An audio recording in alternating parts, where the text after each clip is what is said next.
Dios les bendiga a todos, hermanos. Bendiciones y bendecidos todos. Aquí el pastor Héctor Quiñones en Conexión Espiritual. Estamos en el día de hoy mirando la lectura titulada Pasar, Recordar y Circuncidar en Josué capítulo 3, 4 y 5. Amado Dios, eres bueno y maravilloso. Te adoramos y glorificamos tu nombre. Padre, venimos delante de ti, presentándonos, Señor, pidiéndote, Padre, que a través de esta lectura, de esta reflexión, que hables a nuestras vidas, Padre, que nos ayudes a hacer luz en medio de las tinieblas y que podamos ser tus manos y tus pies en nuestros alrededores. Gracias, Padre, por esta oportunidad de estudiar tu palabra. En el nombre de Jesús. Amén y amén. Así que, hermanos, comenzamos entonces en este momento mirando acá el hecho de que Dios no te llevará a aguas que Él no pueda dividir, a riberas que Él no pueda cruzar, ni a dolor que Él no pueda sobrellevar. Es interesante la reflexión de que Dios se especializa en sandalias secas, ¿verdad? Uno en medio de las aguas y nada le pasa, porque ese es el Dios que le servimos, un Dios de lo imposible. Cuando la nación de Israel llegó a Jordán, Dios demandó un paso de obediencia antes de que pudieran cruzar. Y los sacerdotes, como el tambor mayor que guía una banda en marcha de 3 millones de miembros, tuvieron que caminar hasta el borde del crecido Jordán y dar el primer paso en el agua. Entonces y solo entonces Dios haría el milagro, detener las aguas, secar el lodo y que el pueblo cruzara levantando polvo a cada paso. Sandalias secas siguieron a la obediencia de la fe. Y podemos reflexionar en esta lectura de hoy, hacernos estas preguntas. ¿Dónde están nuestras vidas en el día de hoy? ¿Qué estamos esperando para tomar ese primer paso que quizás nos está aguantando? Podemos ver acá que hay obstáculos en nuestras vidas que pueden representar nuestro Jordán, ¿verdad? Y el paso de la obediencia que Dios pide, nuestra experiencia de las sandalias secas. Vamos a confiar en Él para lo inesperado y dejar que Dios nos sorprenda y nos deleitemos en Él, que puede hacer lo imposible. Punto general, no sé si sabían esto, que hay un poderoso río pequeño, que es el río Jordán, y es un río tortuoso y turbio de 400 kilómetros de largo, con solo una milla, perdón, con solo 1 metro de profundidad en algunos lugares. Tiene una significación bíblica mayor que su tamaño. Se menciona en el libro de Josué 67 veces y un total de 175 veces en el Antiguo Testamento, nada más.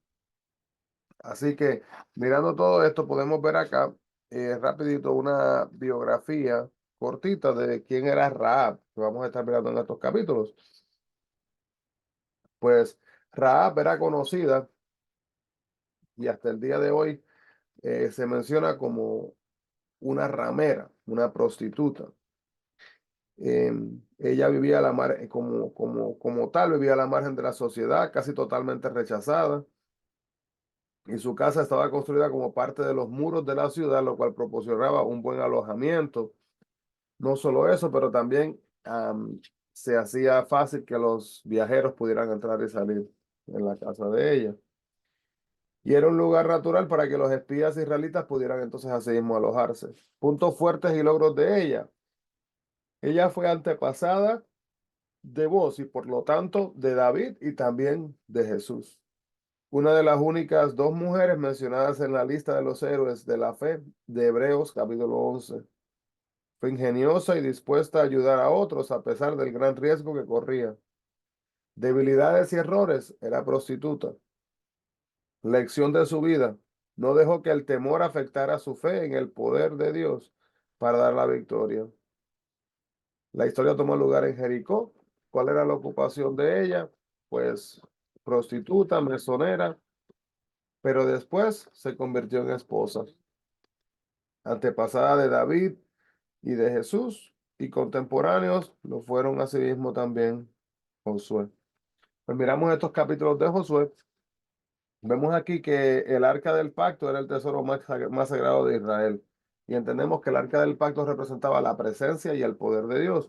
Y el arca era una caja rectangular dorada con 2 querubines, 2 ángeles, frente a frente sobre la tapa. y dentro del arca estaban las tablas de los 10 mandamientos que Moisés había recibido. Había un recipiente que tenía maná, que era el pan que Dios había enviado milagrosamente desde el cielo del peregrinaje. Y lo último que había era la vara de Aarón, que era un símbolo de autoridad del sumo sacerdote. De acuerdo con la ley de Dios, solo los levitas podían transportar el arca, y el arca fue construida al mismo tiempo que el tabernáculo, como dice Éxodo 37 del 1 al 9, y colocado en el lugar santísimo del santuario. Antes de entrar a la tierra prometida, los israelitas debían santificarse, hacer una ceremonia de purificación, y esto se hacía muchas veces antes de hacer un sacrificio, o como en este caso, antes de presenciar un gran acto de Dios. La ley de Dios declaraba que muchas cosas podían hacer que una persona se volviera inmunda. Ingerir alimentos, como lo dice Levítico 11, el parto, Levítico capítulo 12, la enfermedad, Levítico 13 y 14, tocar un cadáver, números 19 del 11 al 22. Pero Dios se valió de estas diferentes señales externas de inmundicia para ilustrar la inmundicia interna, ¿verdad?, dentro del hombre a causa del pecado. La ceremonia de purificación ilustraba la importancia de acercarnos a un Dios con un corazón puro.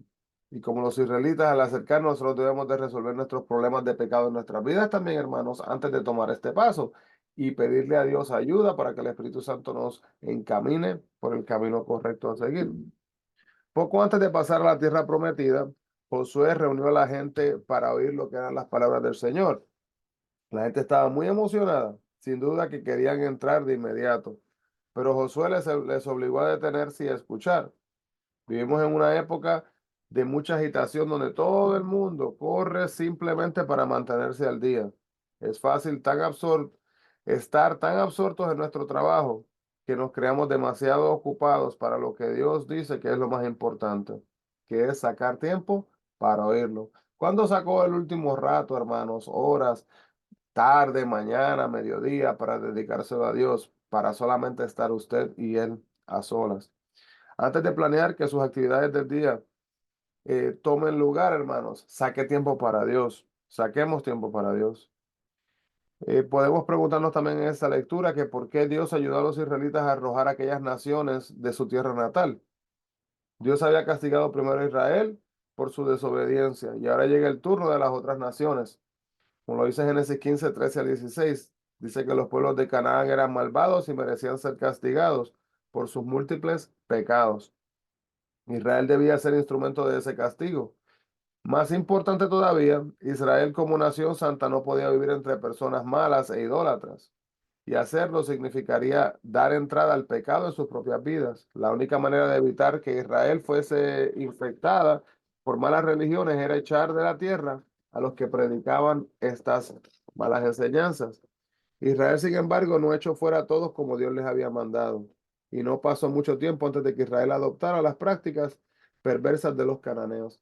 Así que, hermanos, Dios les dio unas instrucciones y ellos, en vez de seguir las instrucciones tal y como Dios se las dio, esa falta de obediencia causó, vamos a decir, como una plaga, podríamos decir una plaga dentro de una enfermedad espiritual dentro del mismo pueblo, que ahora, en vez de dedicarse 100% a Dios, ahora estaba siendo impactado, afectado, como literalmente como una infección que se propagaba de lugar a lugar en cuanto a estas otras naciones que estaban conquistando. Los israelitas estaban entonces ansiosos de entrar y lo que querían era llegar rápido y poder vivir en paz. Pero tenían que cruzar primero el río del Jordán y estaban a punto las aguas de desbordarse. Dios les dio instrucciones precisas, le dice, primero los sacerdotes tenían que meterse al agua. Y Dios dividió las aguas del Mar Rojo para sacarlos de Egipto, en Éxodo capítulo 14.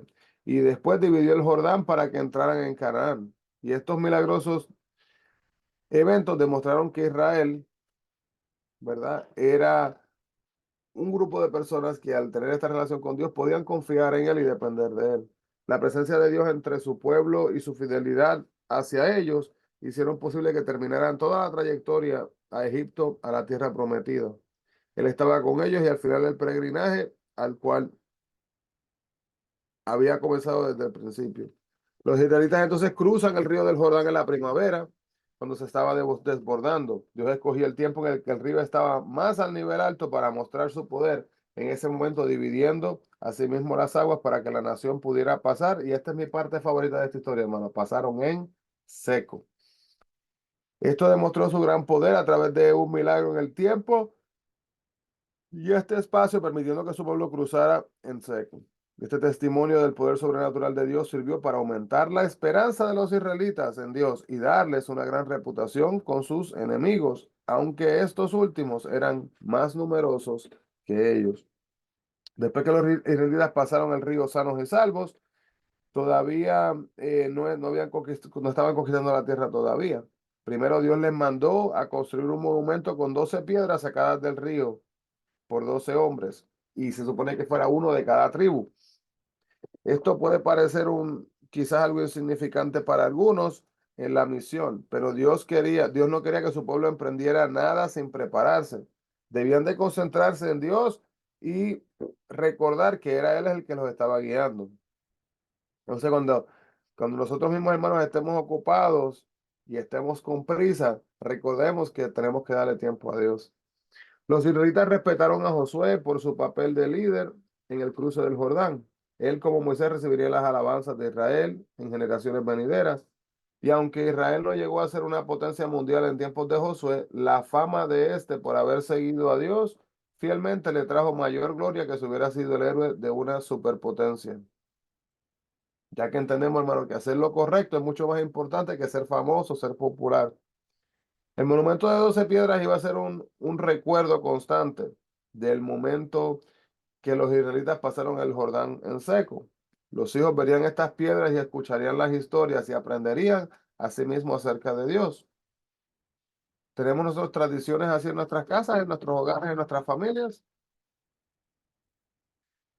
Vamos a mantener contándole las historias de la palabra, hermanos, a nuestros niños para que se mantengan conectados con Dios. Luego vemos acá que los amorreos y los cananeos eran los dos grupos principales que vivían en Canaán en el momento de la invasión de Israel. Los cananeos adoraban numerosos dioses, pero su dios con D minúscula predilecto, preferido, era Baal. La cultura cananea era materialista y su religión era sensual. Los israelitas continuamente se estuvieron volviendo a Baal después de entrar a Canaán. Los dioses de los amorreos también corrompieron la adoración de Israel y distrajeron a la gente de su adoración a lo que era el Dios verdadero. La adoración de estos dioses falsos con el tiempo dio como resultado la caída de Israel. Y los israelitas pasaron innecesariamente también 39 años en el desierto, hermanos, porque les tenían pavor a los cananeos. Subestimaron el poder de Dios y su primer intento de entrar a la tierra prometida había fallado, como lo dice Números 13-14, si se acuerdan. Israel vio que los cananeos estaban aterrorizados de su ejército y habían oído de las grandes victorias de Israel por medio de su Dios, como dice Josué 2, del 9 al 11. Su última esperanza consistía en que el Jordán retrasara el paso de Israel o les quitara el ánimo de entrar en la tierra. Pero la noticia de que los israelitas habían pasado el Jordán en seco eliminó cualquier vestigio de valor que todavía les quedase a los cananeos. No subestime el poder de Dios. Si somos fieles a Dios, hermanos, Él puede ahuyentar cualquier gran oposición y puede cambiar las actitudes de las personas que están tratando de hacernos a sí mismo daño. El rito de la circuncisión señalaba como el pueblo del pacto había tomado la decisión de seguir a Dios.